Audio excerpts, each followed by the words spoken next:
नमस्कार मंडळी. सध्या संपूर्ण देशभरात गणेशोत्सवाचा जल्लोष पाहायला मिळत आहे. मराठी कला विश्वातील अनेक सेलिब्रिटींच्या घरी सुद्धा लाडक्या बाप्पाचं आगमन झालेलं आहे. ठरलं तर मग मालिकेत सायलीची भूमिका साकारणारी अभिनेत्री जुई गडकरी गणेशोत्सव साजरा करण्यासाठी तिच्या कर्जतच्या घरी गेली आहे. दरवर्षी जुई शूटिंगमधून ब्रेक घेऊन गणेशोत्सवासाठी कर्जतला आपल्या मूळ घरी जाते. या ठिकाणी गडकरी कुटुंब एकत्र गणपतीचा सण साजरा करतात.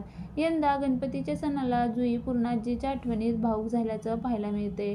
जुईनं राष्ट्रीय मराठीला दिलेल्या मुलाखतीत सांगते, माझी आजी आणि ज्योतिताई जवळपास सारख्याच दिसायला होत्या.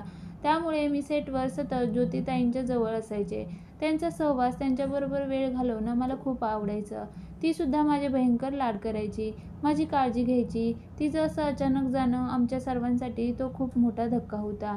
मी तिला सतत ओरडायचे, हे नाही खायचं, ते नाही खायचं. आता तरी जिथे कुठे असेल मी इतकंच म्हणेन, ज्योतिताई आता तरी आराम कर, सुखी राहा आणि आता तू हवे ते खाऊ शकते. जुई पुढे म्हणाली, आमची पूर्णाजी खूप थकायची.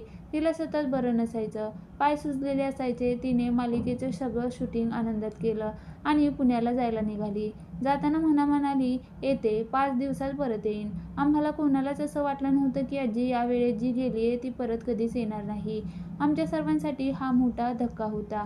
आजही आमच्या ठरलं तर मग मालिकेच्या रीडिंग रूममध्ये तिच्या खुर्चीवर कोणीही बसत नाही. तिची खुर्ची तशीच आहे. आम्हाला रोज असं वाटतं की आपल्या आजीची ही रूम आहे. ती जी मेकअप रूम होती त्याला आम्ही सगळे आजीची रूम म्हणतो. आता परवा आम्ही तिच्या नावाची एक सदाफुली लावली. फ्रेममध्ये का होईना ती सतत आमच्याबरोबर आहे. तिला कधीच विसरता येणार नाही. असं काही घडल्यानं मालिकेत रिप्लेसमेंट होतात, पण आम्ही कसाच विचार केला नाही, कारण पूर्णाजीच्या भूमिकेसाठी आम्ही कोणा दुसऱ्याचा विचार करू शकत नाही.